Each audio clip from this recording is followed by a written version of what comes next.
Treinador de futebol. Uma profissão que exige grandes pensamentos, bastante entendimento e também muita paciência. Paciência não só para ele, mas para dirigentes dos clubes do futebol brasileiro. A queda de técnicos no país é enorme. Só no mês de agosto foram 11 trocas, a quinta maior da década junto com março de 2013 e junho de 2016.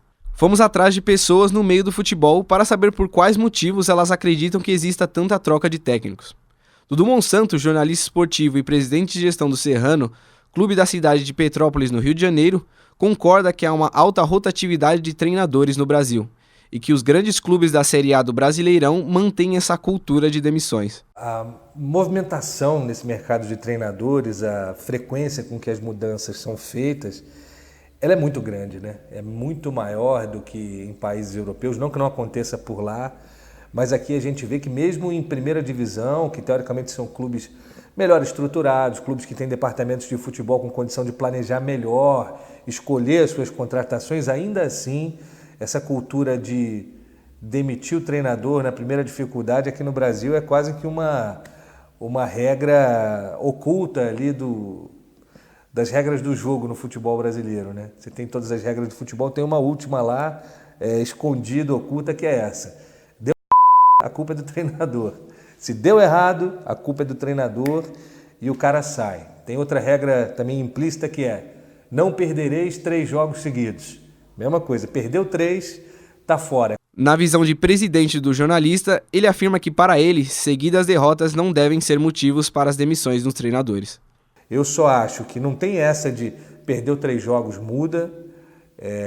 Eu acho que não tem essa história de você, na primeira dificuldade, primeiro arranca-rabo de técnico com o jogador, você tem que sacrificar um ou outro. Eu sou um cara muito a favor do diálogo, porque como é um esporte que mexe muito com paixão, quando a paixão está no alto, o teu julgamento fica pobre. Você acaba tomando decisões equivocadas e 3 segundos depois você já está arrependido.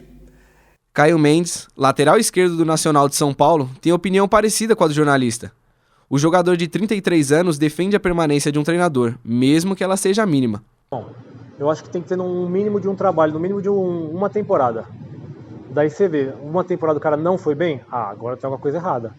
Porque ele teve um tempo todo, ele fez a pré-temporada, ele teve 2, 3 campeonatos, ele teve bastante jogadores para ele escolher. Se o time não está jogando, é diferente quando o time joga bem, mas não ganha, que acontece. Caio também destaca a dificuldade do elenco com as altas trocas de treinadores numa única temporada. Praticamente difícil o treinador novo implantar o jeito dele. Ele vai mudar umas coisas, mas não vai ser do jeito que ele queria. Então, o jogador também não vai assimilar, porque vem de um outro esquema, ele não vai conseguir implantar e as coisas vão meio no... vamos que vamos e vamos ver se dá certo. Sobe e desce. Você com certeza já ouviu essa expressão no futebol brasileiro, o sobe e desce dos técnicos. No Brasil, o tempo médio de um treinador num clube é de apenas 6 meses. Pouco tempo para alguém que não precisa somente garantir bons resultados, mas também gerir uma grande quantidade de pessoas. Gerenciar um grupo de jogadores, saber lidar com muitos modos e personalidades. Mais um trabalho para alguém que precisa garantir seu emprego em um país que a troca no principal campeonato é quase 3 vezes maior do que nas principais ligas da Europa.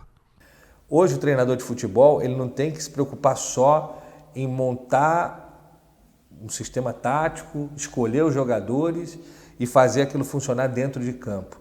Hoje essa é a parte mais fácil do trabalho de treinador.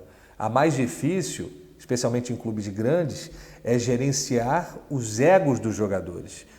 E não é só o jogador. Hoje tem a mulher do jogador que vai para o Instagram e fala bobagem. Tem o empresário que vai dar entrevista e complica também o ambiente do clube. Então é tanta interferência, tanta coisa externa que pode atrapalhar o trabalho do treinador, que hoje eu diria para você que a maior virtude que um técnico pode ter aqui no Brasil para trabalhar e se manter é a gestão de pessoas.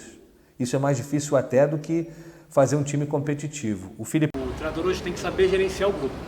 Hoje um treinador que sabe lidar com as pessoas, um grupo de jogadores com pessoas, consegue de um time pequeno, um time não tão bom qualificado, fazer um time competitivo.